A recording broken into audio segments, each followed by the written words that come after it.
नमस्कार मित्रों, जैसा कि आप लोगों को ज्ञात है कि हम यहाँ पर 10 रूपक की कक्षा के लिए उपस्थित हैं और इसके अंतर्गत हम लोगों ने प्रथम प्रकाश को अभी तक पढ़ लिया है और अब हम लोगों को तृतीय प्रकाश को पढ़ना है, क्योंकि ये हमारे पाठ्यक्रम में निर्धारित है।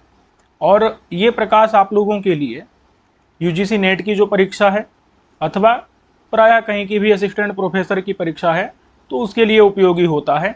साथ साथ में पीजीटी में, यूपी पीजीटी में ही जो नाट्य की पारिभाषिक शब्दावली से प्रश्न पूछे जाने हैं तो उसके लिए भी अत्यंत उपयोगी सिद्ध होगा। तो इसके अंतर्गत हम लोग तृतीय प्रकाश में, देखिए पहले हम लोगों ने प्रथम प्रकाश देखा है तो उसमें हम लोगों ने 10 रूपकों का नाम पढ़ लिया था। अभी हम लोगों को 10 रूपकों का विशेष विवरण पढ़ना है। क्या पढ़ना है? विशेष विवरण पढ़ना है। ठीक है। और इसके लिए आप लोग जो तृतीय प्रकाश है ना, इसमें आप क्या करेंगे? विशेष विवरण पढ़ेंगे, लेकिन विशेष के पहले आपको सामान्य ज्ञान होना चाहिए। तो इसके लिए आपको पहले प्रथम प्रकाश को अवश्य पढ़ लेना चाहिए। अब हम आपके समक्ष यहाँ पर तृतीय प्रकाश को प्रस्तुत कर रहे हैं। अच्छा, अब इसमें जो है विशेष विवरण पढ़ेंगे तो सामान्य हमने प्रथम प्रकाश में पढ़ा था, तो सामान्य रूप से हमने 10 भेद देखे थे। नाटक, प्रकरण इत्यादि, नाटक, प्रकरण इत्यादि हम लोगों ने 10 भेद देखे थे। तो जिसमें सबसे पहला भेद क्या था? नाटक था। तो यहां पर हम किसको देखेंगे? सबसे पहले हम नाटक को देखेंगे। ठीक है। सबसे पहले हम किसके बारे में पढ़ेंगे? नाटक के बारे में पढ़ेंगे। क्यों पढ़ेंगे? ये सब कारण आपको इसके अंतर्गत मिल जाएंगे। अब देखिए, इसमें से कई प्रश्न इस प्रकार से पूछे जाते हैं और वो जब आप इसको पढ़ेंगे ना क्रम से तो आपको समझ आ जाएगा। जैसे प्ररोचना इत्यादि पूछा गया था और उसके कुछ उदाहरणों को भी पूछा गया था। ऐसे ही इसमें गंड आता है, गंड भी परीक्षाओं में पूछा जा चुका है। और नाटक के और इन सब के लक्षण तो सामान्य रूप से पूछे जाते ही हैं। तो इसको हम पढ़ते हैं, प्रारंभ करते हैं। और अगर आपको वीडियो अच्छा लगे तो आप इसको लाइक कर दीजिए और अपने मित्रों को भी शेयर कर दीजिए ताकि अन्य लोग भी इसका लाभ उठा सके। तो देखिए, नाटक को क्यों पढ़ना पहले हमको जरूरी है? क्योंकि प्रकृतित्वात् अथ अन्येषां, प्रकृतित्वात् अथ अन्येषां भूयो रस परिग्रहात् संपूर्ण लक्षणत्वाच्च पूर्वम नाटकम उच्यते। पहले नाटक को कहेंगे क्योंकि नाटक में सभी का लक्षण दिया गया है। जितने भी 10 रूपक हैं, 10 रूपकों का सबका लक्षण आपको किसके अंतर्गत मिल जाएगा? सबका लक्षण आपको नाटक के अंदर मिल जाएगा। और नाटक के अंदर सभी रसों को ग्रहण कर लिया जाता है। इसलिए नाटक को पढ़ने से आपको अन्य सभी के रसों का सामान्य ज्ञान भी हो जाता है। और नाटक जो है ना, वो सभी 10 रूपकों का क्या है? वो मूल कारण है। क्या है? मूल कारण है। नाटक क्या है? मूल कारण है। ठीक है। और नाटक में सभी 10 रूपकों के सभी लक्षण दिए गए हैं। क्या है? इसमें सभी लक्षण दिए गए हैं। ठीक है। तो इन कारणों से हमको नाटक को पढ़ना चाहिए। अब देखिए, यहां पर क्या है? रस। ठीक है। यहां पर जो रस की बात की, थोड़ा इसको समझ लेते हैं कि ये रस कहां से आ गया। असल में ये जो 10 रूपक हैं, इन 10 रूपकों के 3 भेदक तत्व होते हैं। एक होता है वस्तु, एक होता है नेता, एक होता है रस। ठीक है। जिसमें वस्तु का वर्णन हम लोगों ने प्रथम प्रकाश में कर लिया था। प्रथम प्रकाश में हम लोगों ने वस्तु का वर्णन पूरी तरह से हम लोगों ने देख लिया था। नेता का वर्णन द्वितीय प्रकाश में था, लेकिन उसको हम लोगों ने चूंकि पाठ्यक्रम में नहीं है तो इसलिए नायक का वर्णन हम लोगों ने नहीं देखा। उसको हम अतिरिक्त किसी अन्य वीडियो में आपके समक्ष प्रस्तुत करेंगे, जो कि पाठ्यक्रम में नहीं है लेकिन उपयोगी है। रसों का वर्णन इसके लिए हम आपको काव्य प्रकाश में चतुर्थ उल्लास में रस पर्यंत पढ़ा चुके हैं और भी अन्य में हम आपको भाव, रसाभास इत्यादि भी बताएंगे। तो वहां पर आप रसों का वर्णन बहुत अच्छे से पढ़ सकते हैं। उसमें विभाव, अनुभाव, व्यभिचारी भाव इत्यादि को। और यहाँ पर भी चतुर्थ प्रकाश में इन सब का वर्णन बहुत विस्तृत रूप से, बहुत सुंदर रूप से किया गया है। लेकिन चूंकि वो हमारे पाठ्यक्रम में नहीं है, लेकिन काव्य प्रकाश का है, तो वो आपको वहां से पढ़ लेना चाहिए। ठीक है। तो वस्तु प्रथम में, नेता द्वितीय में, रस चतुर्थ में। अब यहाँ पर तृतीय में रस का वर्णन करना चाहिए था, क्यों नहीं किया? क्योंकि रस के विषय में बहुत विचार करना है। बहुत विचार करने के कारण रस के विचार को छोड़ करके और वस्तु और नेता का विभाग करके, और अब यहाँ पर जो है तीसरे में सीधे आ गए 10 रूपकों को यहाँ पर पढ़ाने लगे, 10 रूपकों का यहाँ पर वर्णन करने लगे। तो 10 रूपकों में भी जो नाटक है उसमें सभी रसों का ग्रहण किया गया है, सभी रूपकों के लक्षण दिए गए हैं और उसमें सभी का मूल कारण है। इसलिए सबसे पहले नाटक का वर्णन करना प्रारंभ कर दिया। ठीक है, तो ये आपके समक्ष हमने प्रस्तुत किया। आपको समझ आ गया होगा कि प्रकृतित्वात्, प्रकृति मतलब होता है मूल कारण, मूल कारण। तो नाटक क्या है? सभी का मूल कारण है। अथ माने इसके अनंतर अन्य साम, अन्य जो अन्य रूपक हैं प्रकरण इत्यादि, उनका मूल कारण है, प्रकृति है नाटक। और नाटक कैसा है? भूयो रस परिग्रहात, भूयः माने बहुत ज्यादा, रसों का यहाँ पर परिग्रह माने ग्रहण किया गया है। यहाँ पर बहुत सारे रसों का ग्रहण किया गया है। यहाँ पर मुख्य रूप से 2 रस लिए जाते हैं। कौन कौन से? नाटक में मुख्य रूप से श्रृंगार और वीर रस लिए जाते हैं। ये जो होते हैं ये मुख्य होते हैं, और गौण रूप से इनसे बचे हुए सभी रस लिए जाते हैं। सभी रस जो है वो गौण रूप से यहाँ पर लिए जाते हैं। इसलिए भूयः माने बहुत सारे रसों का यहाँ पर ग्रहण किया जाता है। और संपूर्ण लक्षणत्वाच्च, ये सभी नाटकों, ये नाटक जो है ना, सभी रूपकों का, प्रकरण इत्यादि सभी रूपकों का क्या है? ये सभी का लक्षण है, यानी कि इसमें सभी लक्षण इसमें रूपकों के पाए जाते हैं। इसलिए पूर्वम माने पहले, नाटकम उच्यते, पहले नाटक को बता रहे हैं। ठीक है, आपके समक्ष अर्थ भी प्रस्तुत है। आप हिंदी अनुवाद से देख करके भी समझ सकते हैं। कई लोगों को संस्कृत में कठिनाई रहती है तो वो लोग यहाँ से देख करके और चीजों को स्पष्ट कर सकते हैं। ठीक है, कि सबसे पहले नाटक का यहाँ पर विवेचन किया जा रहा है, क्योंकि नाटक रूपक के अन्य भेद प्रकरण इत्यादि का ये मूल कारण है। क्योंकि उसी में वस्तु, नेता, रस के परिवर्तन कर देने से, नाटक में ही अगर आप वस्तु को, कथा वस्तु को, नेता को, नायकों को और रस को बदल देते हैं तो प्रकरण इत्यादि अन्य जो रूपक के भेद हैं वो बन जाते हैं, उनकी सृष्टि हो जाती है। इसमें सभी प्रकार के रसों का आश्रय लिया जाता है। श्रृंगार और वीर इसमें अंगी होता है। शेष रस यहाँ पर अंग होते हैं। अंगी मतलब होता है मुख्य, और अंग मतलब होता है गौण। शेष रस क्या होते हैं? इसमें गौण होते हैं, और इसमें रूपक के समस्त लक्षण पाए जाते हैं। ये बात आपको स्पष्ट हो चुकी होगी। ठीक है, अब हम लोग आगे देखते हैं। अब देखिए, सबसे पहले नाटक में क्या किया जाता है। ठीक है, चीजें स्पष्ट हो रही हैं कि नहीं? नाटक के तो सभी लक्षण बता दिए गए हैं। अन्य के लक्षण बताने, अन्य के सभी लक्षण ना बता करके उनको नाटक की तरह है ऐसा कह करके काम चला दिया जाता है। और 10 रूपक आपको यहाँ पर सबके लक्षण बताए जाएंगे, जिसमें आपको नाटक भी मिलेगा, नाटक मिलेगा, उसके बाद आपको सबसे पहले नाटक है, उसके बाद आपका प्रकरण है, नाटक है, प्रकरण है, उसके बाद आपको भाण, भाण का मिलेगा लक्षण, उसके बाद आपको प्रहसन का मिलेगा, प्रहसन, और डिम, डिम का मिलेगा, समवकार का मिलेगा लक्षण।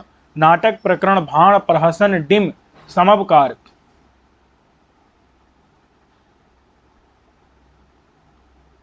और अगर क्रम से देखें तो यहां पर जो है ना एक व्यायोग का भी आपको मिलेगा। नाटक, प्रकरण, भाण, प्रहसन, डिम, व्यायोग, समवकार और वीथी, वीथी का मिलेगा। उसके बाद अंक का मिलेगा, और इसके बाद आपको ईहा, मृग, इनका मिलेगा। ठीक है, तो नाटक, प्रकरण, भाण, प्रहसन, डिम, व्यायोग, समवकार, वीथी, अंक, इसको उत्सृष्टिकांक भी कहते हैं। और उत्सृष्टिकांक कहते हैं अंक से अंतर दिखाने के लिए। और ईहा, मृग, इन सभी के आपको यहाँ पर क्या मिलने वाले हैं? लक्षण मिलने वाले हैं। और इसी के अंतर्गत आपको, इसी के अंतर्गत वीथी के 13 अंग मिलेंगे, और लास्य के आपको 10 अंग मिलेंगे, और प्रस्तावना का लक्षण मिलेगा, प्रस्तावना के आपको जो है अंग मिलेंगे। तो तो ये सभी चीजें आपको इसके अंतर्गत ही तृतीय प्रकाश में आपको मिलने वाली हैं, और ये परीक्षा के लिए चूंकि उपयोगी हैं, बहुत ज्यादा उपयोगी हैं, तो इन सबको हम पढ़ेंगे। ठीक है, तो देखिए सबसे पहले क्या है, नाटक का लक्षण किया जा रहा है। तो नाटक में सबसे पहले क्या होता है, तो नाटक में सबसे पहले पूर्व रंग होता है। नाटक में सबसे पहले क्या होता है, सबसे पहले पूर्व रंग होता है। बोलिए पूर्व रंग किसे कहते हैं, तो आप समझिएगा, पूर्व मतलब पहले, पूर्व मतलब पहले, रंग यानी रंगमंच पर जब आप नाटक करने चलते हैं तो वहां पर बहुत सारे विघ्न आ सकते हैं। क्या आ सकते हैं, विघ्न आ सकते हैं।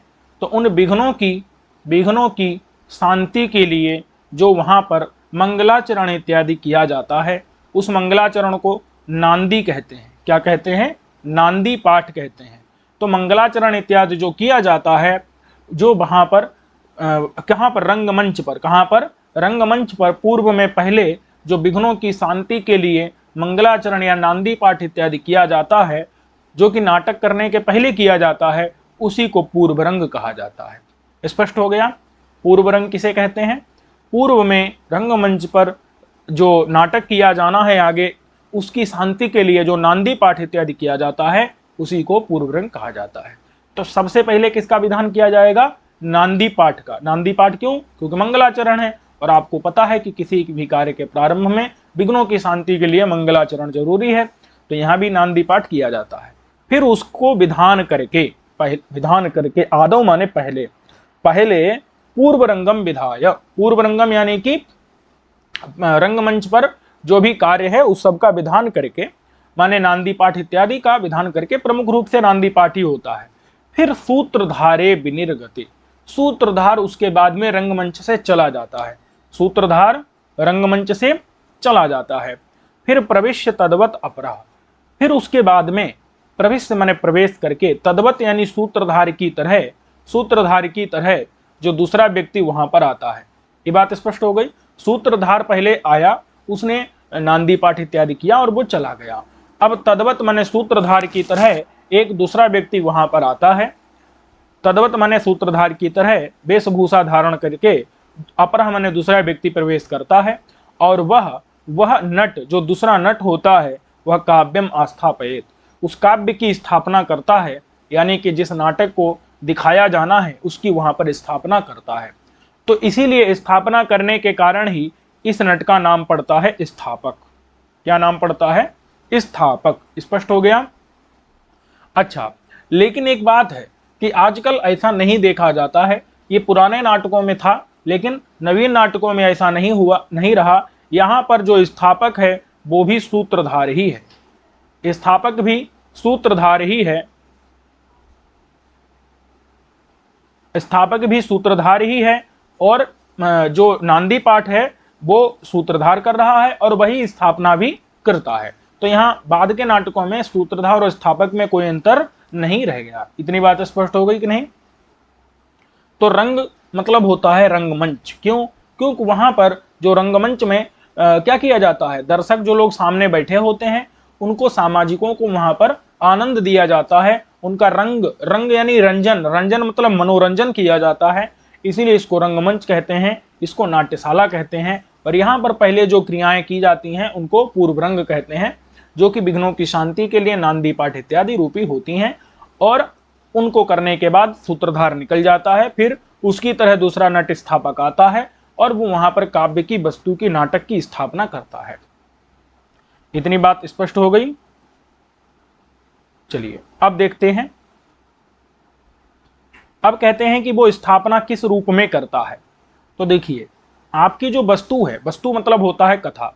अच्छा, ये स्पष्ट हो गया आपको। सर्वप्रथम पूर्व रंग का कार्य करके सूत्रधार चला जाता है, फिर उसकी तरह वेशभूषा वाला दूसरा नट अभिनेता आता है और वो जो है वहां पर काव्य की स्थापना करता है। अब आपका जो काव्य वस्तु है, कहानी है, वो कहानी या तो क्या होगी, या तो देवता वाली होगी, या तो मानव की होगी, और या तो आपकी मिश्रित होगी। क्या होगी, कहानी मिश्रित होगी, देवता की होगी, मानव की होगी, या मिश्रित कहानी होगी। तो अगर देवताओं की कहानी है तो जो यहाँ पर सूत्रधार तो चला गया, अब जो स्थापक है, आजकल वैसे सूत्रधार ही स्थापक है, तो स्थापक जो है ना, वो अगर देवता की कहानी है तो देवता का रूप धारण करके आएगा, अगर मानव की कहानी है तो मानव का रूप धारण करके आएगा, और अगर मिश्रित कहानी है तो अपनी इच्छा से चाहे देवता का चाहे मानव का रूप धारण करके आ सकता है। इतनी बात स्पष्ट हो गई। अब देखिए यहां पर स्थापक की परिभाषा दी है, सूत्रधार की परिभाषा नहीं दी है। सूत्रधार जो होता है ना, सूत्रम धारयति, यानी कि संपूर्ण नाट्य जो वस्तु है उसको सूत्र के रूप में अपने हाथ में धारण करता है, तो उसी को सूत्रधार कहते हैं। अच्छा, तो देखिए ये जो सूत्रधार अथवा स्थापक आजकल एक ही है, तो ये अगर देवताओं की कहानी है तो देवता का रूप, और मानव की कहानी मानव का रूप, और मिश्रित कहानी तो चाहे मनचाहा रूप धारण करके आ सकता है, स्टेज पर आता है और वो उस कथा वस्तु की सूचना देता है। तो वो 4 चीजों की सूचना दे सकता है। किसकी किसकी दे सकता है? तो आपको या तो कथा की सूचना दे सकता है, कथा को वस्तु भी कहते हैं, अथवा वो आपको बीज, देखिए अब मैंने कहा था ना आपको पहले प्रथम प्रकाश पढ़ना बहुत जरूरी है, क्योंकि बीज आप वहीं से जानेंगे, तो बीज की सूचना दे सकता है, अथवा आपको मुख संधि आपने पीछे पढ़ी होगी उसकी सूचना दे सकता है, अथवा आपको पात्र की सूचना दे सकता है। कथा, बीज, मुख अथवा पात्र, ये 4 चीजों की सूचना वो दे सकता है। किसकी?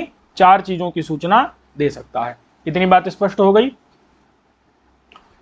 तो स्थापक जो है देवता के रूप में आकर के कथा, बीज, मुख, पात्र की, अथवा मानव के रूप में आकर के कथा, बीज, मुख, पात्र की, अथवा मिश्रित मनचाहे रूप में आकर के कथा, बीज, मुख, पात्र की सूचना दे सकता है। इतनी बात स्पष्ट हो गई।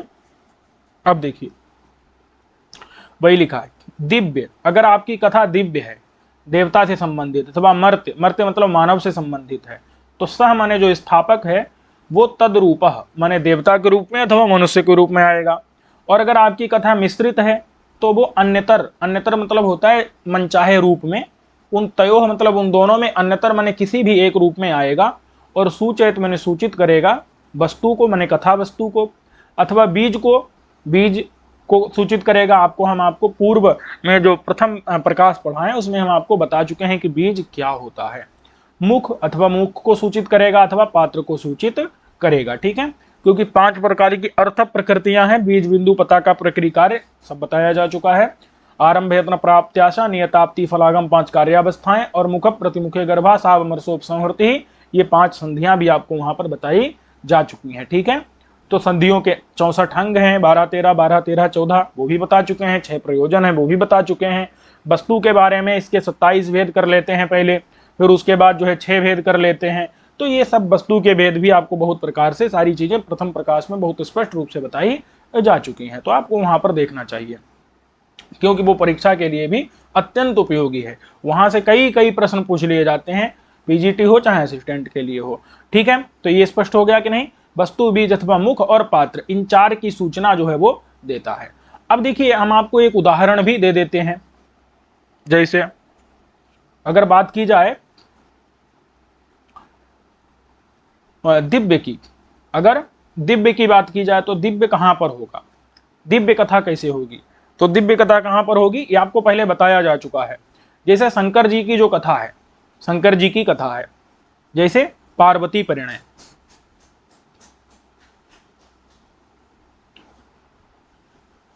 पार्वती परिणय, यहां शंकर जी की कथा है तो दिव्य रूप में आना पड़ेगा। और अगर रुक्मिणी परिणय है, रुक्मिणी परिणय में क्या हुआ था? भगवान श्री कृष्ण की कथा है, तो यानी कि श्री कृष्ण भगवान जो है वो मानव का रूप धारण किए हुए हैं, तो वो मिश्र का उदाहरण हो जाएगा।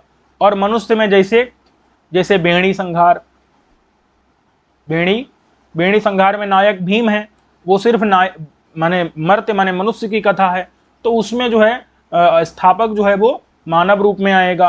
पार्वती परिणय में शंकर रूप में आएगा। रुक्मिणी परिणय में अपनी मर्जी से किसी भी रूप में स्थापक आ सकता है, और वहां पर सूचना वस्तु, बीज अथवा मुख अथवा पात्र की सूचना दे सकता है। ठीक है, अब देखिए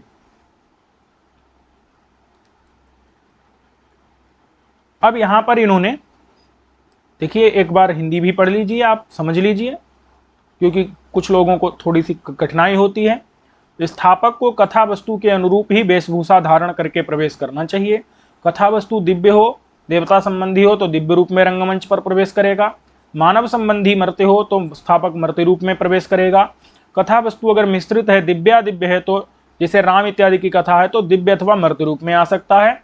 और कथा वस्तु या तो कथा वस्तु की सूचना देगा या उसके बीज की देगा, और अथवा मुख संधि की सूचना देगा अथवा प्रमुख पात्र की सूचना देगा। ठीक है, अब आपको देखो यहां से ना प्रश्न पूछे जा सकते हैं आपसे, तो इसलिए मैं चाहता हूं कि आपको इन उदाहरणों का ज्ञान होना चाहिए, क्योंकि यहां से प्रश्न आपसे पूछे जा सकते हैं।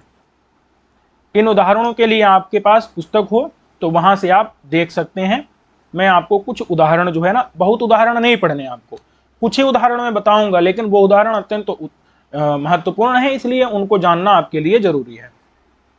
तो सबसे पहले जो है ना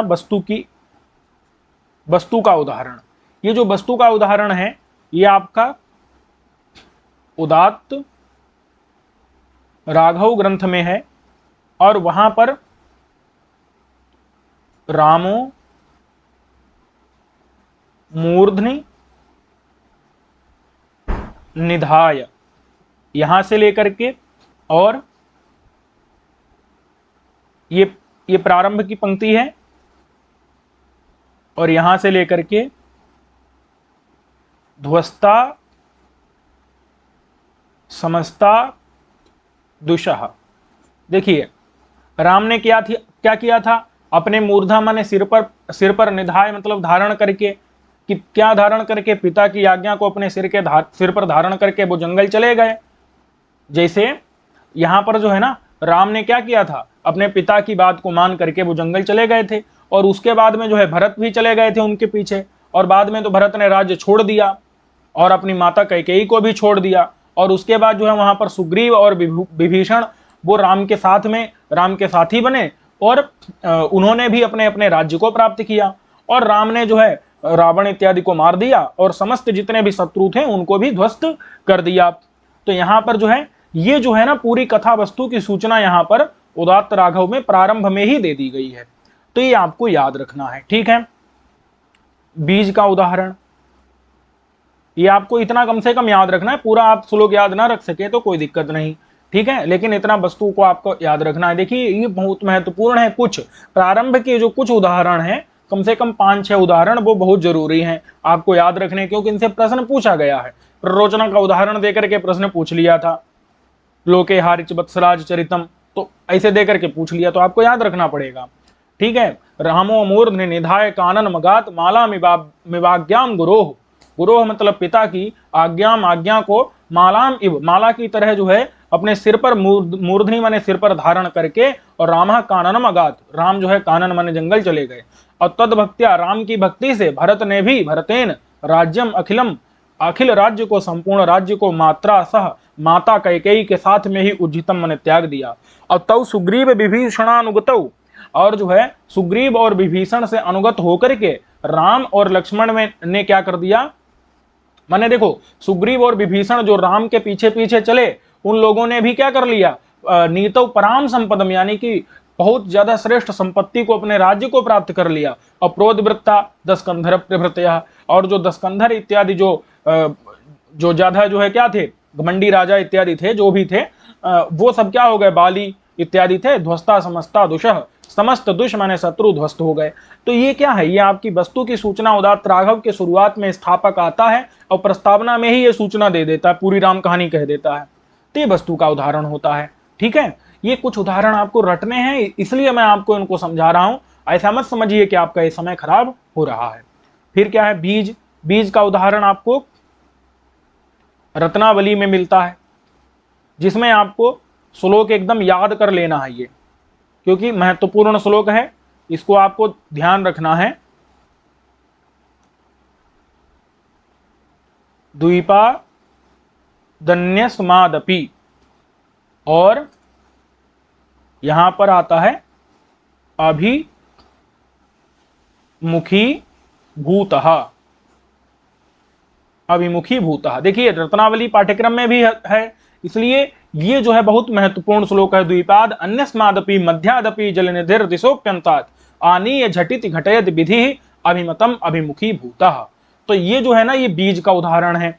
यहाँ पर जो है ना बीज दिखाया गया है, यौगंधरायण का जो व्यापार रूपी बीज है वो यहाँ पर प्रस्तुत किया गया है कि अन्यस्मात् द्वीपात्, अन्य द्वीप से भी, अथवा मध्यादपि जलनिधे, जलनिधि कहते हैं सागर के मध्य से भी, और दिशाओं के अंत से भी, दिशोपि अंतात्, दिशाओं के अंत से भी, आनीय झटित घटयति, आकर के जो है जल्दी ही, और घटयत माने मिला देता है, विधि माने अभिमतम, अभिमुखीभूत है विधि, जो अभिमुखीभूत मतलब होता है अनुकूल, जो विधि माने भाग्य है, वो अभिमत वस्तु को, आप जिस चीज को चाहते हैं वो कहीं भी दुनिया में हो आपको ला करके मिला देगा आपसे।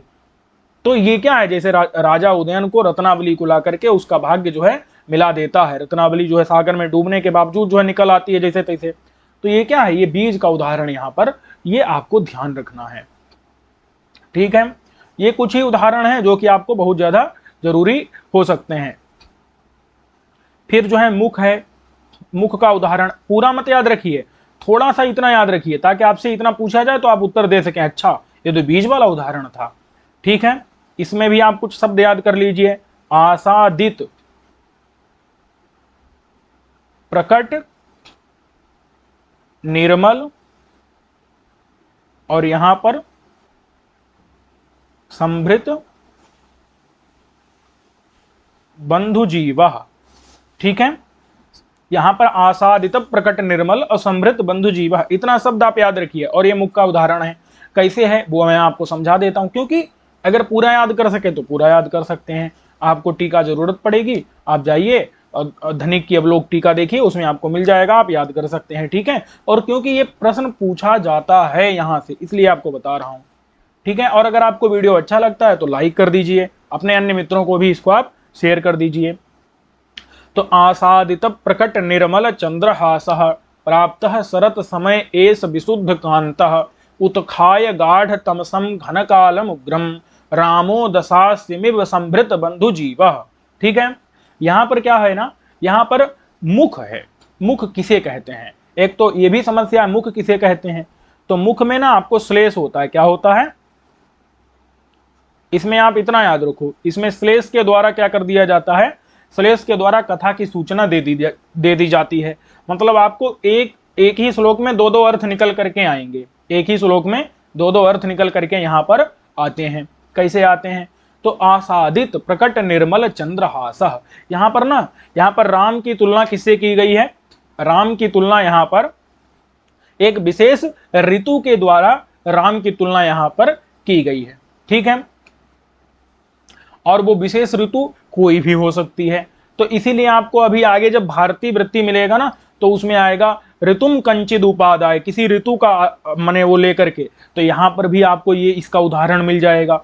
तो ये उदाहरण सिर्फ मुख का ही नहीं है, ये आगे भी आपको मिलने वाला है, तो दोनों के उदाहरण के रूप में आप इसको याद रखिएगा, ठीक है। तो यहाँ पर क्या है, ऋतु वो कौन सी, वो शरत काल नाम की ऋतु है। शरत काल आपको पता ही है, जब जो है क्या होता है, उसके पहले क्या रहता है, उसके पहले एक बहुत ज्यादा, मतलब अब देखिए एक मिनट, शरत काल का मतलब क्या होता है, शरत काल का मतलब तो आपको पता ही है ना, उसके पहले एक बहुत ज्यादा क्या रहता है, वर्षा इत्यादि रहती है, तो ये बहुत ज्यादा बादल वादल छाए रहते हैं, तो बहुत ज्यादा वहां पर जो है समस्याएं रहती है। शरत काल में क्या होता है, सारे बादल वादल नष्ट हो जाते हैं और उसके बाद एकदम प्रकाश आ जाता है, मतलब एक अलग प्रकार की ऋतु जिसमें सारे बादल जो है वो नष्ट हो जाते हैं और प्रकाश छा जाता है। तो इसी से तुलना राम ने जो है रावण को क्या कर दिया, मार दिया, रावण को मार करके राम अयोध्या आ गए। तो उसकी तुलना इससे की गई है कि वर्षा काल को नष्ट करके शरत काल यानी ठंडी का समय आ गया है, ठीक है।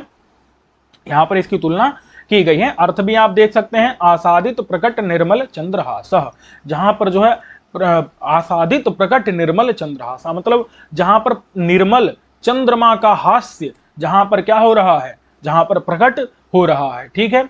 चंद्रमा का निर्मल जो है हास मतलब प्रकाश जो है आसादित प्रकट हो रहा है। और सारस प्राप्त शरत समय ऐसा, यह शरत काल का समय प्राप्त हो गया है। विशुद्ध कांतः, जो एकदम निर्मल और सुंदर है। और उत्खाय गाढ़ तमसम घन कालम उग्रम, घन माने बादलों के काल को, जो उग्र माने भीषण, जो गाढ़ तमस गहरे अंधकार वाला काल था, उसको उत्खाय माने नष्ट करके, और यह जो है शरत समय प्राप्त हुआ है। असमृत बंधुजीव, जिसमें जो है बंधुजीव यानी कि दोपहरिया के फूल समृत माने खिले हुए हैं। कैसे, जैसे राम ने रावण को मार करके, रामः दशास्यम इव, राम रावण को मार करके जिस प्रकार से लौटे थे उसी प्रकार से ये भी है। अब देखो रावण की जो तलवार थी उसका नाम भी चंद्रहास था, तो चंद्रहास नाम की तलवार वाले रावण को क्या करके, मार करके राम लौटे थे। और राम भी कैसे हैं, तो विशुद्ध कांता, विशुद्ध कांति वाले हैं। और राम ने रावण को मारा था, रावण कैसा था, तो रावण एकदम जो है घन माने बादल के समान एकदम काला काला था बहुत ज्यादा, और गाढ़ तमसम मतलब बहुत ज्यादा अज्ञानी था, उग्र माने बहुत भयंकर था, उसको उत्खाए मतलब मार करके जो है रावण को मार करके लौटे थे। तो इसलिए यहाँ पर जो है राम रावण की कथा को यहाँ पर ऋतु, शरत काल रूपी ऋतु को, शरत काल जो है इस ऋतु को लेकर के क्या किया गया है, इस श्लेष के द्वारा यहाँ पर राम रावण की कथा का वर्णन कर दिया गया है। ठीक है, इस अप्रस्तुत के द्वारा, इस माने प्रस्तुत राम रावण की कथा का वर्णन कर दिया गया है। अब देखो ये जो है वस्तु हो गया, बीज हो गया, मुख हो गया, और अब आपका आता है पात्र। देखिए पात्र का आपने शाकुंतलम सभी लोगों ने पढ़ा होगा, नहीं पढ़ा है तो पढ़ लीजिए। जब आप प्रस्तावना पढ़ते हैं तो उसी के लास्ट में क्या आता है, उसी के लास्ट में आता है तवास्मि गीत रागेण, तवास्मि गीत रागेण हारिणा प्रसभम हृतः एष राजेव दुष्यन्तः सारंगेणातिरंहसा, अतिरंहसा। ठीक है, ये जो है यहाँ पर क्या है, एष राजेव दुष्यन्तः, तो यहाँ पर जो है दुष्यंत नाम के पात्र का क्या कर दिया गया, प्रवेश दिखा दिया गया। ये भी अभी आपको आगे मिलने वाला है, एसो यमित्युपक्षेपात, तो वहां पर ये भी अभी आपको आगे मिलने वाला है। ठीक है, और ये उदाहरण, ये दोनों उदाहरण आपको आगे मिलने वाले हैं। ठीक है, तो इसलिए क्या करिए, इन उदाहरणों को आप जरूर याद रखिए कि क्या है, तबास्म गीत रागेण हारिणा प्रसवम हृता, मतलब तब मतलब तुम्हारे, अस्मि माने मैं, अस्मि का मतलब यहाँ पर अहम है, जैसे त्वामस्मि वच्मि इत्यादि में था, काव्य प्रकाश में हम आपको बता चुके हैं। तो तब माने तुम्हारे, अस्मि माने मैं, गीत रागेण, गीत राग के द्वारा, सुंदर गीत के द्वारा क्या हो गया हूं, हारिणा मतलब मनोहारी गीत राग के द्वारा, प्रसवम हृतः बहुत जबरदस्ती में क्या कर लिया गया, हरण कर लिया गया, मेरा मन जो है उसमें लगा दिया है तुमने अपने गीत में। ये सूत्रधार कह रहा है नटी को, क्योंकि उसके पहले नटी बहुत सुंदर गीत गाती है ना, तो इसीलिए जो है वहां पर सूत्रधार ऐसी बात कहता है। तो जैसे उदाहरण देता है कि इस राजेव दुष्यंत, जैसे ये राजा दुष्यंत जो है वो सारंग के द्वारा मतलब मृग के द्वारा, अत्यंत अतिरंहसा मतलब अत्यंत वेग वाले मृग के द्वारा राजा दुष्यंत को हरण कर लिया गया। जैसे राजा दुष्यंत को मृग ने अपने पीछे खींच लिया है, मृग दौड़ता जा रहा है, राजा दुष्यंत उसके पीछे पीछे दौड़ता जा रहा है, उसी प्रकार से मेरे मन को तुम्हारे गीतराग ने खींच लिया। अब यहाँ पर क्या, यहाँ पर जो है यह राजा दुष्यंत ऐसा बोल करके क्या दिखा दिया, पात्र का प्रवेश दिखा दिया। तो इसलिए यहाँ पर ये पात्र की सूचना दे दी, प्रमुख पात्र की सूचना। तो आपको चारों का उदाहरण याद हो गया, इतना उदाहरण आपको याद रखना है। एक दो उदाहरण हम आपको और भी बताएंगे तो वो आपको याद रखने हैं, इसके अतिरिक्त इसमें आपको उदाहरण कतई याद नहीं रखने हैं। देखिए अब आपके समक्ष क्या है, रंगम प्रसाद्य मधुरैः श्लोकैः काव्यार्थ सूचकैः ऋतुम, देखो ऋतु दे दिया ना, यहाँ किसी ऋतु का वर्णन करना पड़ता है। तो जैसे वहां अभी पीछे शरत काल का आपने पढ़ा, ऐसे ही आप जब शाकुंतलम पढ़ते हैं तो वहां पर किसका मिलता है, शाकुंतलम में आपको ग्रीष्म ऋतु का वर्णन मिलता है। किसका मिलता है, ग्रीष्म ऋतु का वर्णन आपको वहां पर मिलता है। ठीक है, दिवसाः परिणाम रमणीयाः ऐसे करके। तो इसलिए ऋतु कंचित उपादाय, किसी ऋतु का जो है उपादान मैंने ग्रहण करना चाहिए। और क्या है, रंगम प्रसाद्य, पहले रंगमंच को क्या करना चाहिए, प्रसन्न करना चाहिए। रंगमंच को क्या करना चाहिए, प्रसन्न करना चाहिए। रंगमंच मतलब रंगमंच को जो देखने वाले, रंगमंच पर हो रहे अभिनय को देखने वाले जो लोग बाहर बैठे हुए हैं, दर्शक लोग, उनको पहले क्या करना चाहिए, उनको आपको प्रसन्न करना चाहिए। ठीक है, और फिर क्या है, मधुरैः श्लोकैः, किसके द्वारा प्रसन्न करेंगे, तो आप मधुर मधुर श्लोक को बोल करके, मधुर मधुर श्लोक को बोल करके पहले रंग की प्रशंसा करके और वहां बैठे हुए लोगों को प्रसन्न करके। और वो कैसे श्लोक होंगे, तो काव्यार्थ सूचक ही, ऐसे श्लोक नहीं होना चाहिए कहीं का भी कुछ भी लाके आपने बोल दिया, नहीं। जो आगे आने वाली कथा है, काव्य मतलब कथा का जो अर्थ है उस चीज को क्या करने वाले हो, वो सूचना देने वाले हो, निर्देश देने वाले हो। कथा के अर्थ की सूचना देने वाले हों, निर्देश देने वाले हों, ऐसे मधुर श्लोकों के द्वारा रंग की प्रशस्ति करके, रंग को प्रसन्न करके, ऋतुम कंचिद उपादाय, किसी ऋतु को ग्रहण करके, भारतीय वृत्तिम आश्रयित, भारतीय वृत्ति का आश्रय लेना चाहिए। ठीक है, भारतीय वृत्ति का आश्रय लेना चाहिए। इतना स्पष्ट हो गया। बोले भारतीय वृत्ति क्या होती है, कहा समझ लो भाई। अच्छा, यहाँ पर रंगमंच की, यहाँ पर जो है ना प्रशस्ति के लिए, यहाँ पर इन्होंने एक उदाहरण जो है धनिक ने दिया है, जो कि आपको ज्ञात होना चाहिए, और ये रत्नावली का उदाहरण है, इसलिए इसको आप क्या करिएगा, याद कर लीजिएगा। औत्सुक्येन कृतत्वरा, ठीक है, यहां से लेकर के और श्लिष्टा शिवा पातुबह, पातु शब्द से ही आपको समझ आ जाएगा ये मंगलाचरण है। क्या है, पातु, पातुबह, ठीक है, ये मंगलाचरण है और ये रत्नावली का है, बहुत महत्वपूर्ण है, इसको आपको याद कर लेना चाहिए। ठीक है, अर्थ भी मैं आपको चलो समझा ही देता हूं। औत्सुक्येन कृतत्वरा, उत्सुकता के कारण, क्योंकि भगवान शंकर का और पार्वती का विवाह हो चुका है, तो अब वहां पर वो उन दोनों का मिलन समारोह है, दोनों मिल रहे हैं आपस में जो है, तो पहली बार जब मिल रहे हैं, तो इसलिए पार्वती जी के अंदर क्या है, औत्सुक्य माने उत्सुकता है, तो उत्सुकता के कारण वो कृत माने कर रही हैं, त्वरा माने जल्दबाजी कर रही हैं, जो है जल्दी जल्दी जा रही हैं, लेकिन साथ साथ में उनको क्या हो रही है, अंदर से लज्जा भी आ रही है। क्या है, लज्जा भी आ रही है। तो सहभुवा व्यावर्तमाना हरिया, सहभुवा मतलब है सहज स्वाभाविक, उनके अंदर जो है हरिया माने लज्जा आ रही है, तो उसके द्वारा व्यावर्तमाना वो लौटती भी हैं। जब लौटती हैं तो उनके जो सखियां हैं, जो उनकी जो सखियां हैं, उनके भाई बंधु की जो स्त्रियां हैं, वो उनको क्या करती हैं, वो उनको फिर से जो है भेज देती हैं शंकर जी के पास। तो उसी को कहते हैं तई ही बंधु बधु जनस्य वचनैर नीताभिमुख्यम पुनः, माने तई उन जो बंधु बधु जन है, जो उनके बंधु बांधव की जो बधु माने स्त्रियां हैं, उन लोगों के द्वारा उनके वचनों के द्वारा नीताभिमुख्यम पुनः, फिर से जो है नीत माने पहुंचा दी जाती हैं शंकर जी के, आभिमुख्य माने सामने, पुनः माने फिर से पहुंचा दी जाती हैं।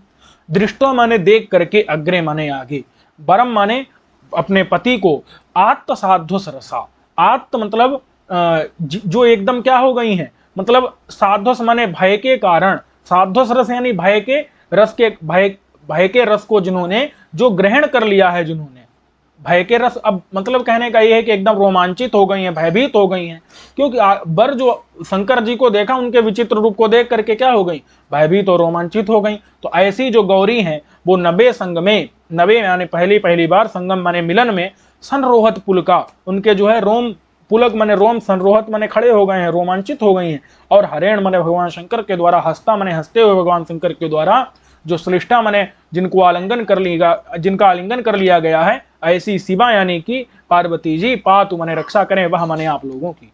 तो यहाँ क्या है, यहाँ पर जो है इस प्रकार से रंग की प्रशस्ति करके और क्या किया गया है, भारतीय वृत्ति का आश्रय लिया गया है।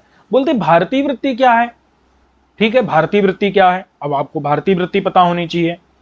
भारतीय वृत्ति क्या है, तो देखिए भारतीय वृत्ति जो 4 प्रकार की क्या होती हैं, वृत्तियां होती हैं। क्या होती हैं, 4 प्रकार की,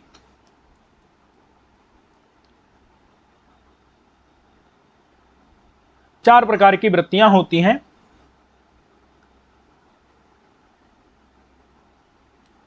सात्वती, आरभटी,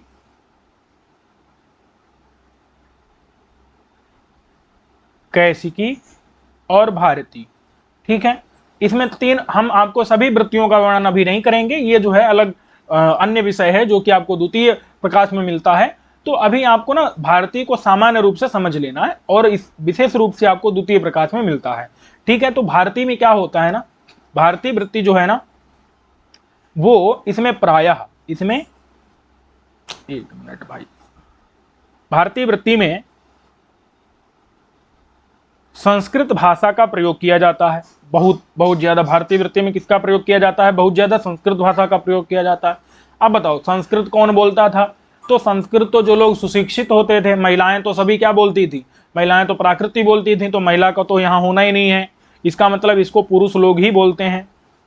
अब पुरुष में भी जो वो पुरुष होगा वो कौन होगा, वो वहां पर पुरुष तो भाई नट होगा ना, तो इसलिए नट ही बोलता है। ठीक है, अच्छा, अब संस्कृत बोली जाती है, इसमें मन या शरीर का कोई काम नहीं होता है। तो इसलिए ये क्या है, ये वाणी का व्यापार है। क्या है ये, वाणी का व्यापार है। भारतीय क्या है, चूंकि संस्कृत इसमें ज्यादा बोली जाती है, तो इसलिए क्या ये वाणी का व्यापार है। इसलिए इसको हम शब्द व्यापार भी कहते हैं, शब्द का व्यापार। और व्यापार के लिए वृत्ति भी बोला जाता है। तो ये चार क्या है, ये चार वृत्ति हैं। वृत्ति मतलब, वृत्ति माने व्यापार है ये चार, ठीक है। और ये चारों जो व्यापार हैं, सातों आरभटी कैसे की भारती, तो भारती जो है वो शब्द वृत्ति है, ये वाणी का व्यापार है। इसको पुरुष या नट ही बोलता है, क्यों, क्योंकि इसमें संस्कृत भाषा का बहुत ज्यादा प्रयोग किया जाता है, इसलिए इसमें स्त्री के द्वारा इसका प्रयोग नहीं किया जाता, ठीक है। तो ये बता दिए, क्या बता दिए कि भारतीय संस्कृत प्रायु, भारतीय में प्रायः शब्द का मतलब होता है बहुलता से। प्रायः का मतलब क्या होता है, बहुलता, अधिकता। तो संस्कृत की अधिकता होती है। और वाग व्यापार है, वाणी का इसमें व्यापार होता है। और ये नटाश्रय, किसके आश्रित होती है, नट के यानी पुरुष के आश्रित होती है, ठीक है। और भेदई, बोले भारतीय वृत्ति के भेद भी होते हैं। कहा कौन से भेद होते हैं, कहा देखो भाई 4 भेद होते हैं इसके। कौन से भेद होते हैं इसके, 4 भेद होते हैं। तो देखो यहां पर लिख दिया स्पष्ट रूप से, प्ररोचना, बीथी, प्रहसन और आमुख। कौन कौन से भेद होते हैं इसके, प्ररोचना, बीथी और प्रहसन और आमुख। भारती के क्या होते हैं ये भारती के जो है 4 भेद होते हैं। ये भारती के क्या होते हैं, 4 भेद होते हैं। इतना स्पष्ट हो गया। जिसमें आपको हम बीथी और प्रहसन, इन दो को, बीथी और प्रहसन को हम कब बताएंगे, हम आगे बताएंगे। बीथी और प्रहसन को हम आगे बताएंगे और अभी आमुख को हम बताएंगे। अच्छा, बीथी के जो होते हैं ना 13 अंग होते हैं। बीथी के कितने अंग होते हैं, 13 अंग होते हैं, ठीक है। प्ररोचना को हम अभी बताएंगे। और आमुख के भी क्या होते हैं, आमुख के 1, 2, 3 और 4 ये अंग होते हैं आमुख के। इसमें जो चौथे नंबर पर जो होते हैं ना, वो बीथी वाले ही 13 अंग होते हैं, ठीक है। बीथी वाले ही इसमें 13 अंग होते हैं, इनको हम आपको बताएंगे अभी, आप इसलिए चिंता मत करिए। तो क्या है, बीथी के 13 अंग होते हैं, वही आमुख के भी 13 अंग होते हैं। और आमुख के 1, 2 और 3 अंग और भी होते हैं। और चौथे नंबर पर आमुख के 13 अंग होते हैं। बीथी और प्रहसन को विस्तृत रूप से आगे बताएंगे, लेकिन इनके 13 अंगों को अभी बता देंगे। और प्ररोचना किसे कहते हैं, ये भी हम अभी आपको बताएंगे, ठीक है। अब आप देख लीजिए एक बार। तो भारतीय वृत्ति देखो स्पष्ट किया है कि नट के द्वारा प्रयुक्त प्रायः संस्कृत भाषा में किया गया वाचिक माने मौखिक व्यापार भारतीय वृत्ति कहा जाता है। ये प्ररोचना, बीथी, प्रहसन और आमुख इन 4 भेदों से युक्त होती है। भारतीय शब्द वृत्ति है क्योंकि नट का शारीरिक और मानसिक व्यापार इसमें नहीं आता है। वाग व्यापार वाणी का प्रयोग ही होता है। भारतीय वृत्ति स्त्री के द्वारा नहीं, पुरुष के द्वारा होती है प्रयोग। क्यों, क्योंकि इसमें संस्कृत ज्यादा होती है। और संस्कृत कौन बोलती हैं, संस्कृत स्त्रियां बोलती हैं। तो अब देख लीजिए स्पष्ट है, संस्कृत भाषा का प्रयोग किया जाता है। बोलते प्ररोचना आ गया। अब देखो प्ररोचना किसे कहते हैं, तो रुच धातु का प्रयोग है। क्या है, रुच। और रुच मतलब क्या होता है, अच्छा लगना। अब यहां रोचना है, रोचना का मतलब है रोच है। क्या है, रोच, यानी कि अच्छा लगाना, माने कि ऐसा काम करना जिससे अन्य लोगों को अच्छा लगे। तो वो कैसे होगा, जब आप प्रशंसा करेंगे। क्या करेंगे, जब प्रशंसातः माने प्रशंसा करेंगे।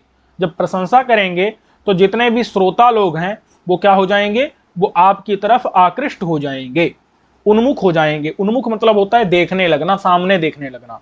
तो जितने भी श्रोता लोग हैं वो क्या हो जाएंगे, आपकी तरफ देखने लगेंगे। क्यों, क्योंकि उनको अच्छा लगेगा ना, उनको अच्छा लगेगा जब आप उनकी प्रशंसा करेंगे। जब आप अपनी जो कथा वस्तु, जब आप उनके सामने जो नाटक रखने जा रहे हैं उसकी प्रशंसा करेंगे, जब आप कवि की प्रशंसा करेंगे, जब आप हर चीज अपनी प्रशंसा करेंगे, जब श्रोताओं की प्रशंसा करेंगे, नाटक की प्रशंसा करेंगे, कवि की प्रशंसा करेंगे, किसकी, जब आप अपनी प्रशंसा करेंगे, जब आप कवि की प्रशंसा करेंगे, जब आप श्रोता की प्रशंसा करेंगे, जब आप नाटक की प्रशंसा करेंगे, तो इस तरीके से क्या होगा, इनसे क्या होगा, इनसे जब प्रशंसा करेंगे तो श्रोता लोग आपकी तरफ, श्रोता लोग क्या हो जाएंगे, श्रोता लोग आपकी तरफ उन्मुख हो जाएंगे, आपकी तरफ लग जाएंगे। ठीक है, तो उसी को हम क्या कहते हैं, उसको हम प्ररोचना कहते हैं।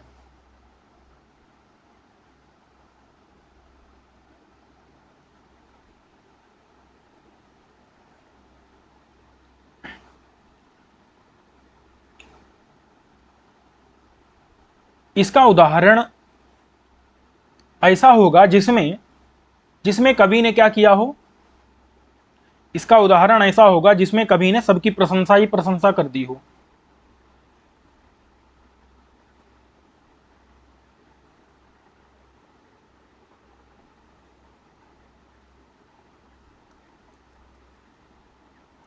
देखिए मैं आपको इसका उदाहरण बता देता हूं, और यहीं से प्रश्न पूछा गया था, सीधे सीधे प्रश्न पूछा गया था आपसे कि इसका प्ररोचना का उदाहरण है, प्ररोचना का उदाहरण।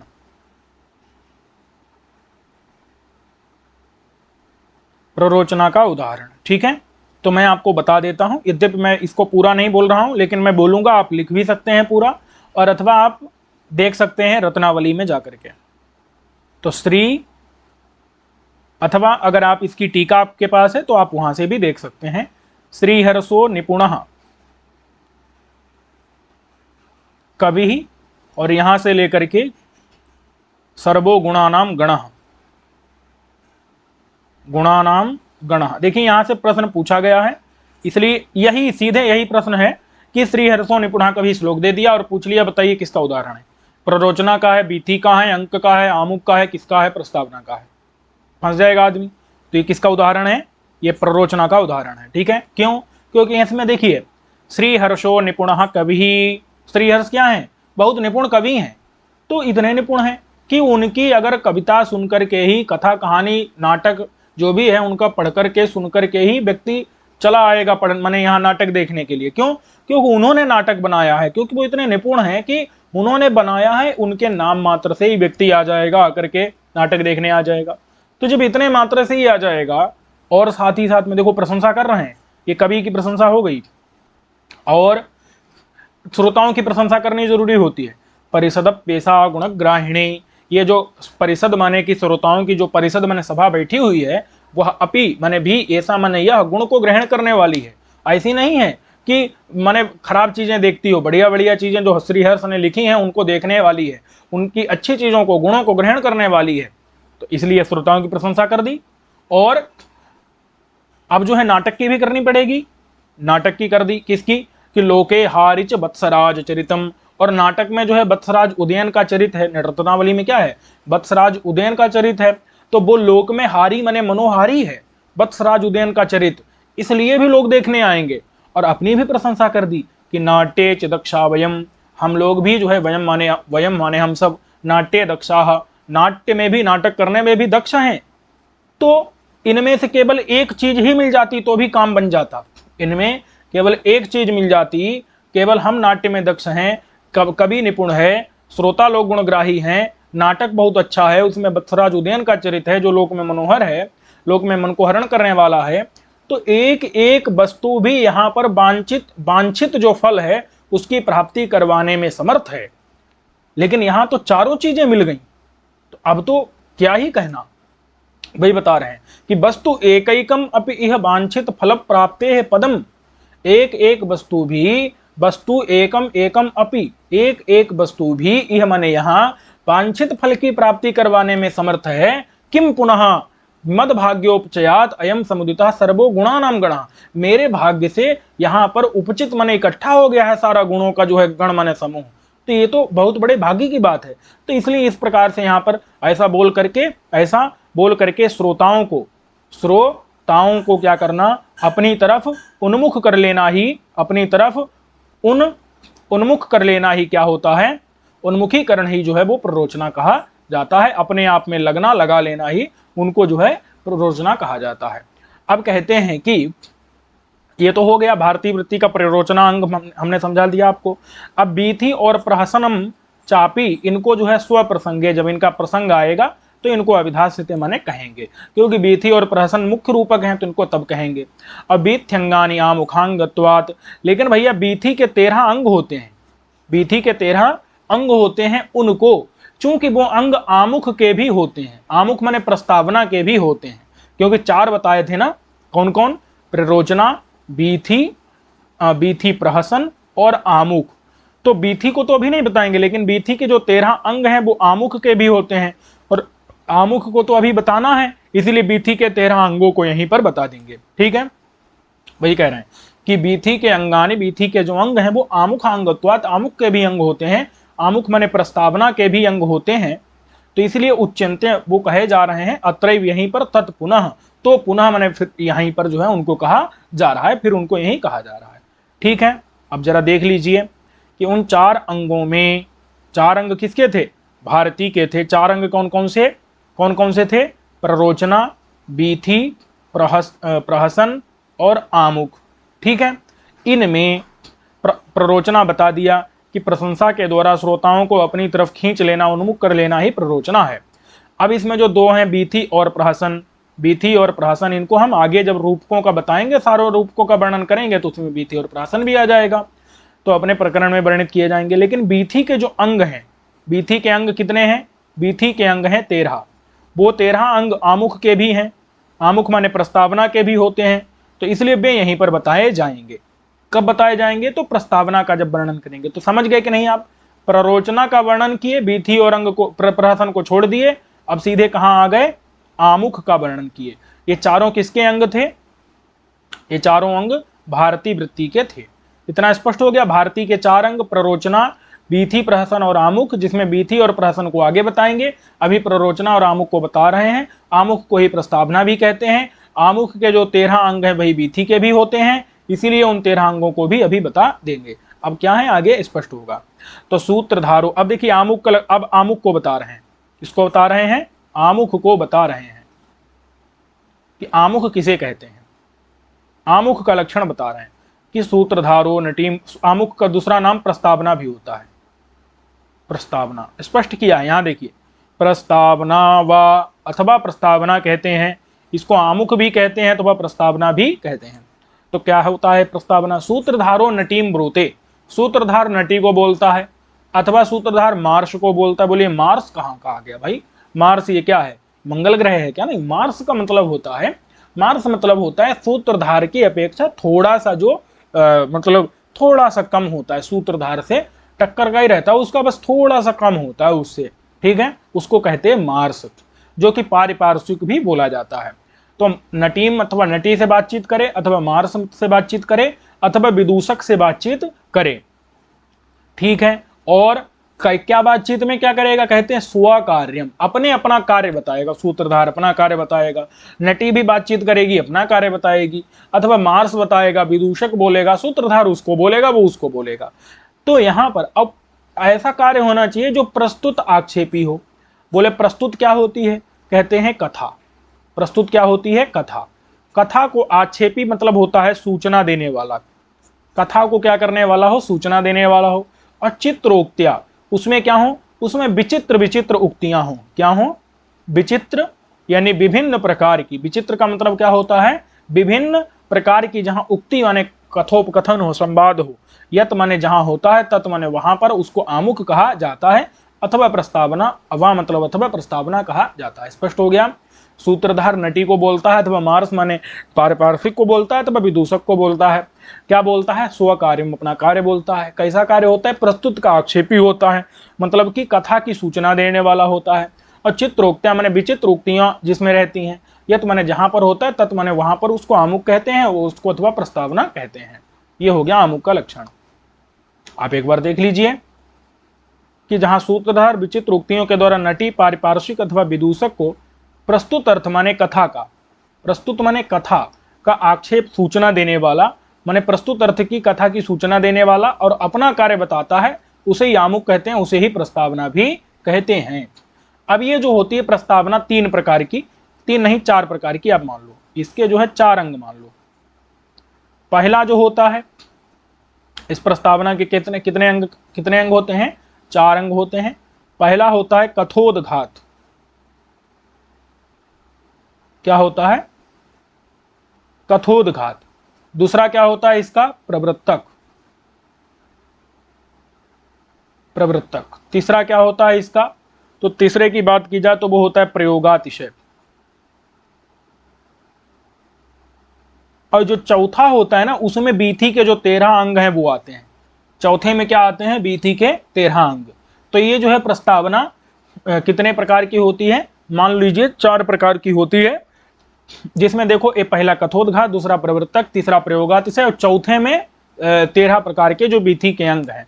तो अगर टोटल जोड़ा जाए तो 13 ये हो गए और 3 ये हो गए, कथोद्घात, प्रवृत्तक और प्रयोगातिशय। तो टोटल जो आएगा ना वो 16 आ जाएगा।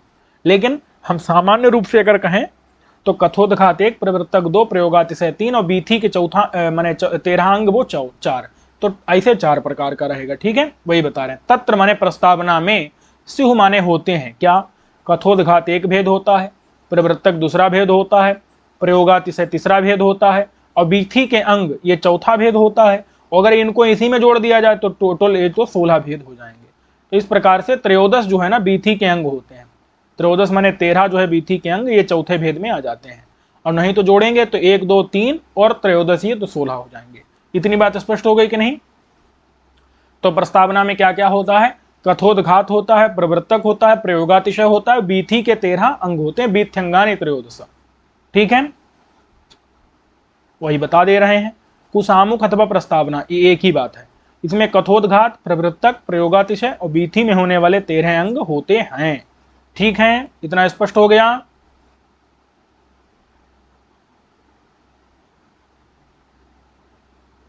अब देखिए, अब जो है सबसे पहले क्या है, कथोद्घात है। क्या है, कथोद्घात है। ठीक है, तो देखिए कथोद्घात जो होता है ना 2 प्रकार का होता है। कथोद्घात क्या होता है, सबसे पहले क्या है कथोद्घात। और अगर कथोद्घात के हम भेद की बात करें, कथोद्घात कथोद्घात जो है 2 प्रकार का होता है। एक में देखो पहली बात तो यह है कि समानता दोनों में रहती है। स्व कथा समान रहेगी, स्व कथा समान रहेगी, लेकिन एक में वाक्य पकड़ करके कोई आ जाएगा, एक में वाक्यार्थ पकड़ करके कोई आएगा। ठीक है, जहां पर सूत्रधार के सूत्रधार के वाक्य को पकड़ करके पात्र प्रवेश होता है तो वो पहला हो गया। और जहां पर सूत्रधार के वाक्य को नहीं, वाक्यार्थ को पकड़ करके और पात्र का प्रवेश होता है वो दूसरा हो गया।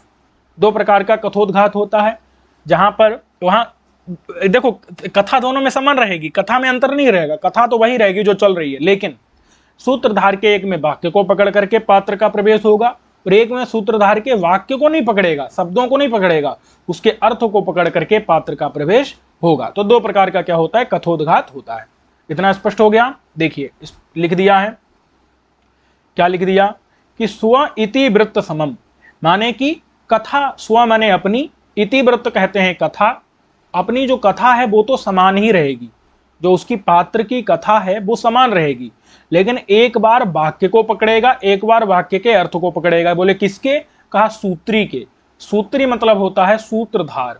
तो सूत्रधार के एक बार वाक्य को पकड़ करके, एक बार वाक्यार्थ को, अर्थ को पकड़ करके, जहां पर गृहीत्वा माने पकड़ करके और पात्रम प्रविशेत, पात्र का प्रवेश होता है, वो कथोद्घात कहा जाता है। और दुधैव सह वो 2 प्रकार का ही होता है।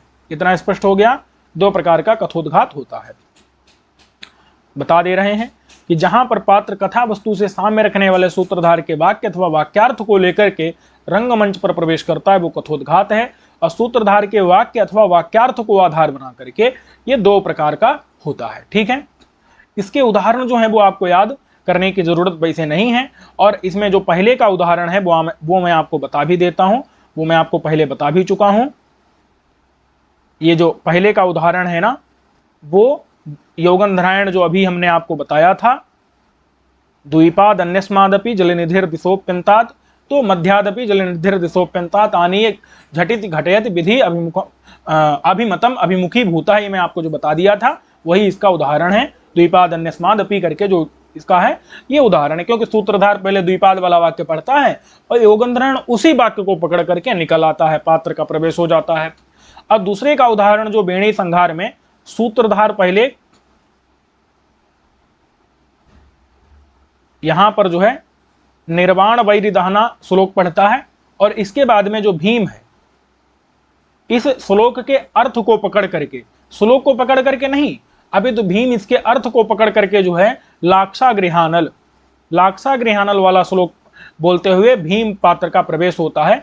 सूत्रधार निर्वाण को बोलता है, यहाँ सूत्रधार द्वीप को बोलता है और इसी द्वीप वाक्य को ही पकड़ करके जो है योगंधरायण का प्रवेश हो जाता है। और यहाँ पर सूत्रधार निर्वाण वैरिधाना श्लोक बोलता है, भीम उसके श्लोक को न पकड़ करके उसके अन्य अर्थ को लेकर के और लाक्षागृह श्लोक बोलते हुए पात्र भीम पात्र का प्रवेश होता है। ठीक है, अब जो लोग इसको रख रखे हैं तो उनको मैं बता देता हूं, एक बार अर्थ समझ लीजिए कि निर्वाण वैरिदहना प्रशमादरीणाम नंदन्तु पांडुतनया सह केशवेन रक्त प्रसादित भुवः क्षत विग्रहाश्च स्वस्था भवन्तु कुरुराज सुताः सभृत्याः। ये सूत्रधार बोलता है, लेकिन इसका अर्थ अलग रहता है। ये क्या कहना चाहता है? ये कहना चाहता है कि अरीणाम प्रशमात, अरीणाम माने शत्रुओं के, प्रशमात माने नाश हो जाने के कारण, विनष्ट हो जाने के कारण, निर्वाण माने बुझ गई है, वैरी दहन, वैरी माने शत्रुता रूपी, दहन माने आग, निर्वाण माने बुझ गई है। क्योंकि अब महाभारत हो चुका है, सारे जो है पांडवों के शत्रु मर चुके हैं, तो अरीणाम प्रशमात माने अरी के शत्रुओं के प्रशम यानी नाश होने के कारण वैरी यानी शत्रुता रूपी दहन नष्ट हो, दहन माने आग जो है, निर्वाण माने शांति को प्राप्त कर चुकी है। और नंदन तो पांडु तनया सह केशवेन, इसीलिए जो पांडु के पुत्र यानी कि पांडव लोग हैं वो केशव के साथ में, भगवान श्री कृष्ण के साथ में नंदन यानी आनंदित होवे। और रक्त प्रसादित भुवः, जो कौरव थे वो मारे जा चुके थे, तो उनके रक्त से प्रसादित माने सजी हुई थी, भुवः माने जमीन, और क्षत विग्रहाश्च, उन जो कौरवों के जो विग्रह माने शरीर थे वो क्षत हो चुके थे, नष्ट हो चुके थे। और जो कौरव थे वो स्वस्थाः मतलब स्व माने स्वर्ग में, स्थाः स्थित हो जाएं, भवन्तु माने हो जाएं, कुरुराज सुताः माने कौरवों के पुत्र, सभृत्याः अपने नौकर चाकरों के सहित जो है, अपने सेवकों के सहित वो कहाँ हो जाएं? स्वस्थाः भवन्तु, स्वर्ग में स्थित हो जाएं। इस अभिप्राय से सूत्रधार ने निर्वाण वैरिदहना श्लोक बोला था, लेकिन भीम ने उसका दूसरा ही अर्थ निकाल लिया। क्या निकाल लिया? कि माने क्या हो जाए, मतलब भीम ने क्या निकाल लिया कि महाभारत न लेकर के उन्होंने क्या निकाल लिया, उन्होंने महाभारत युद्ध को न लेकर के उन्होंने निकाल लिया शांति प्रस्ताव वाला अर्थ। क्या कि शांति प्रस्ताव हो चुका है और अरी लोग इसीलिए क्या हो चुके हैं, माने शत्रु जो कौरव थे वो प्रसम माने शांत हो चुके हैं, तो इसीलिए वैरी माने शत्रुता रूपी जो दहन माने आग है वो भी शांत हो चुकी है। अब जो है पांडु तनय माने पांडव पुत्र केशव श्री कृष्ण के साथ में आनंदित होवे, आनंदंतु। और रक्त प्रसादित भुवा, अब यहाँ अर्थ बदल जाएगा कि रक्त माने जो अनुरक्त लोग हैं, जो चाहने वाले लोग हैं, जो अनुरागी लोग हैं, उनको प्रसादित माने दान दी जा चुकी है, भुवा माने जमीन, जो मतलब चाहने वाले प्रेमी लोग हैं, अनुरागी लोग हैं, अपने संबंधित लोग हैं, जो पांडव लोग हैं, उनको क्या कर दिया है, कौरवों ने भूमि दान दे दी है। और क्षत विग्रह, विग्रह माने युद्ध, पहले विग्रह माने शरीर लिया था, अभी माने विग्रह माने युद्ध, छत माने खत्म हो चुका है, युद्ध खत्म हो चुका है क्योंकि शांति प्रस्ताव हो गया। अब जो है कुरुराज सुताः मतलब कि कौरव लोग सभृत्याः अपने सेवकों के सहित स्वस्थ होवें, स्वस्थ होकर के जो है जीवन जिए। ये अर्थ ले लिया भीम ने। अब भीम को गुस्सा आ गया, तो भीम कह रहे हैं कि ऐसा कैसे हो सकता है भाई, इन्हीं कौरवों ने क्या किया था, हमारा इतना ज्यादा जो है नुकसान किया है, हमको जलाने की कोशिश की है, हमको विष दिया है, हमको जो है सभा में जो है बुला करके और वहां द्रौपदी का अपमान किया है, हमारे जो है सारा जो है जितना भी धन था उसको छीन लिया। तो ऐसे ये कौरवों के सुत हमारे रहते, मेरे जीवित रहते कैसे ये जो लोग जो है स्वस्थ रह सकते हैं, इनको तो मरना ही चाहिए। तो भीम बोल देते हैं कि लाक्षागृहानल विषान्न सभा प्रवेश ही, लाक्षागृह में मतलब लाख के घर में जो है क्या किया था, अनल माने आग लगा दी थी और विष में मिला के अन्न दे दिया था, और जो है सब विष मिला करके जो है अन्न दिया था, सभा प्रवेश ही, और सभा में क्या किया था, सभा में जो है बुला करके वहां जुआ खेल करके और वहां द्रौपदी का चीरहरण करवाया था। तो ये बहुत सारी जो है इन्होंने हमारे साथ क्या किया है, हमारे प्राणों पर, हमारे हमारे जो है प्राणेश वित्त निचयेश, हमारे धन संपत्ति पर जो है इन्होंने नह माने हमारी धन संपत्ति पर प्रहृत्य प्रहार किया है। आकृष्ट पांडव वधु परिधान केशाह, हम जो पांडव वधु जो द्रौपदी है उसके परिधान माने वस्त्रों को, केश को आकृष्ट माने खींचा है। तो मेरे मई जीवती, मेरे जिंदा रहते धार्तराष्ट्र स्वस्था भवन्ति, धृतराष्ट्र पुत्र जो है कौरव कैसे स्वस्थ रह सकते हैं। तो यहाँ पर क्या किया है, यहाँ पर जो है उसके अर्थ को पकड़ करके भीम जो है यहाँ सामने आते हैं, पात्र का प्रवेश होता है, उसके अन्य अर्थ को लेकर के और अपनी बात बोलते हैं। तो ये दो प्रकार का कथोद्घात का उदाहरण होता है, ये मैं आपको बता दिया हूं। ठीक है, अब देखिए अब आता है प्रवृत्तक। प्रवृत्तक का उदाहरण मैं आपको पहले ही बता चुका हूं। तो काल साम्य समाक्षिप्त प्रवेशः स्यात् प्रवृत्तकम, यहाँ काल की समानता को दिखा करके जब पात्र का प्रवेश सूचित किया जाता है, समाक्षिप्त किया जाता है, यानी पात्र के प्रवेश की सूचना दी जाती है, उसको प्रवृत्तक कहते हैं।